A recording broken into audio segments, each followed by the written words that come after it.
This is a 3D printed dice tower that I got from a local store here in Las Vegas called Shall We Play? The Games and More store. Their information. It's a pretty neat little store that does local gaming.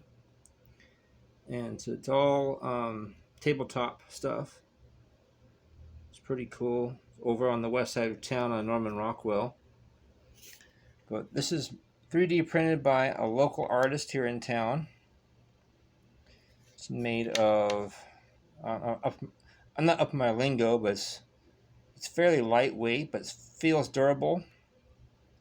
I put my name and email on it in case I go to a game day or a convention and somebody else has one just about like it.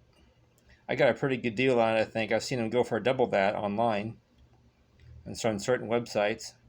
I added this sticker with the Enfield heraldic creature on it, again in case someone else has one just about like it. What I liked about it, what maybe decided to pick this particular one up, they had a couple other designs, is that the little dice trays fold down on hinges, so it's fairly compact without being the kind that breaks down into a whole bunch of pieces that can get lost. These are all connected together, unlike some of the ones I've seen where it flat packs, and it's pretty capable.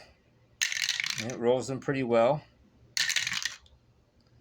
and just to see how much throughput this thing can stand without plugging up, I've got 5 D20s here. You wouldn't normally roll that many at once, but they don't get stuck. That's pretty neat. And then one that's a little more common scenario would be if you had a bunch of D4s you needed to roll for a powerful attack. And it rolls them really well. They seem to be pretty random. I've tried, taking a die and saying, okay, here it is. I'm going to drop it in 20 side first, and it doesn't normally come up with the same side that I started with at the bottom.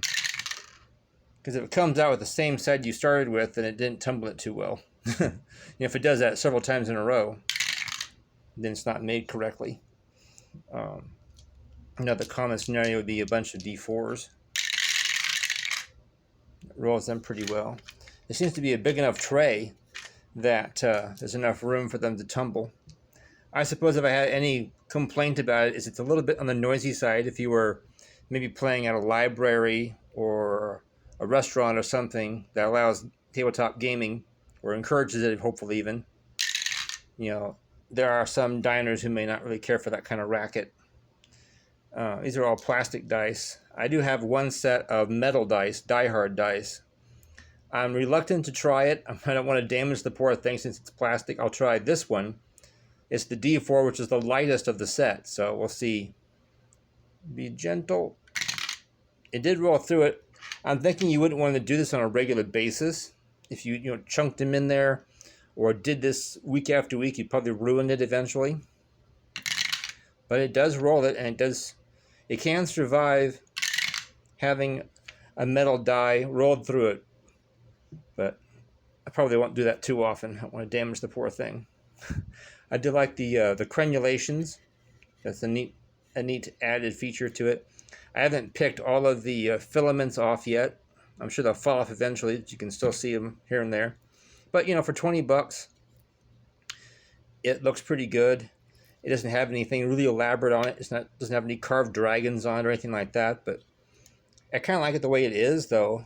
I thought about painting it, but I thought, no, I'll leave it like this. I like the shine of it. And this way, it's kind of system agnostic, kind of sort of even theme agnostic that way, rather than having it made to look like something from a specific game.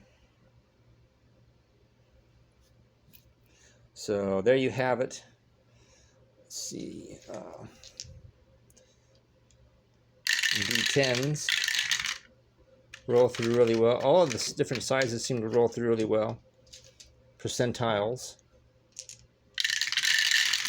Another thing I liked about it a lot is that it has 2 sides. So if I'm being the DM, for example, I can have this over here, and I can roll my die over here. I could maybe even set my DM screen up here so the players can't see it. If I want to run a game where that's, you know, fudging the dice is a good idea, and then maybe I want the player to roll their dice in there too. Maybe we've got a lot of minis set up, you know, terrain and stuff, and I don't want them knocking it over with dice rolls. So I could have them come over to my part of the table and drop their roll in there, you know, and then it's visible from their side of the screen. So that's very clever. Well, thanks for watching, and I do highly recommend this little tower. I can't remember the name of the artist who made it, but I did get it from Shall We Play in Las Vegas for $20. Good deal.